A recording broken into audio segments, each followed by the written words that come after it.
ত্রয়োদশ জাতীয় সংসদ নির্বাচন আয়োজনের জন্য ডিসেম্বরের মধ্যে আইনশৃঙ্খলা রক্ষাকারী বাহিনীকে সার্বিক প্রস্তুতি নেওয়ার জন্য নির্দেশনা দিয়েছেন অন্তর্বর্তী সরকারের প্রধান উপদেষ্টা অধ্যাপক মোহাম্মদ ইউনূস। বুধবার 9 জুলাই রাষ্ট্রীয় অতিথি ভবন যমুনায় আগামী জাতীয় সংসদ নির্বাচন অনুষ্ঠানে আইনশৃঙ্খলা বাহিনীর প্রস্তুতি সংক্রান্ত এক সভায় তিনি এ নির্দেশনা দেন। পরে রাতে ফরেন সার্ভিস একাডেমিতে প্রেস ব্রিফিংয়ে এসব তথ্য জানান প্রধান উপদেষ্টার প্রেস সচিব শফিকুল আলম। সভায় জানানো হয়, এবারে জাতীয় সংসদ নির্বাচনে আইনশৃঙ্খলা বাহিনীর 8 লাখ সদস্য দায়িত্ব পালন করবেন। শফিকুল আলম বলেন, নির্বাচনের প্রস্তুতি হিসেবে আইনশৃঙ্খলা বাহিনীতে 17,000 নতুন সদস্য নিয়োগ এবং তাদের ট্রেনিং যাতে এই সময়ের মধ্যে শেষ হয় এই নির্দেশ দিয়েছেন তিনি।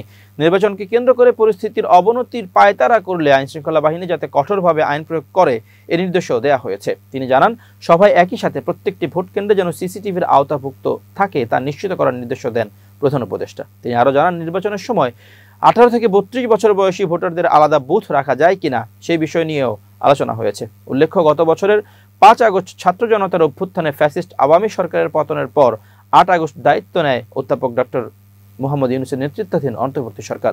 অন্যদিকে তরুণদের রাজনৈতিক দল জাতীয় নাগরিক পার্টি ও নাগরিক ঐক্য দলীয় প্রতীক হিসেবে শাপলার দাবিদার। তাদের দাবির মধ্যেই নির্বাচনী প্রতীক হিসেবে জাতীয় প্রতীক শাপলাকে ব্যবহার না করার বিষয়ে নীতিগত সিদ্ধান্ত নিয়েছে নির্বাচন কমিশন ইসি। বুধবার নির্বাচন কমিশনার আব্দুর রহমান মাসউদ এ কথা জানান। জাতীয় নাগরিক পার্টি এনসিপির রাজনৈতিক দল হিসেবে নিবন্ধনের জন্য নির্বাচন কমিশনে আবেদন করে জাতীয় ফুল শাপলা প্রতীক চাওয়ার পর থেকে এ নিয়ে পক্ষে বিপক্ষে নানা আলোচনা শুরু হয়েছে।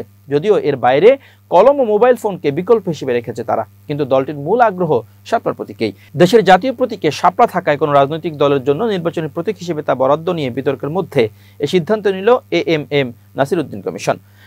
ইসি শাপলাকে নির্বাচন পরিচালনা বিধিমালার তফসিলভুক্ত না করার বিষয়ে সিদ্ধান্ত নিয়েছে। নির্বাচন কমিশনার মাসুদ বলেন, নতুন প্রস্তাবিত প্রতীক তালিকায় শাপলা রাখা হচ্ছে না, নির্বাচনের প্রতীক হিসেবে আমাদের শিডিউলভুক্ত হচ্ছে না।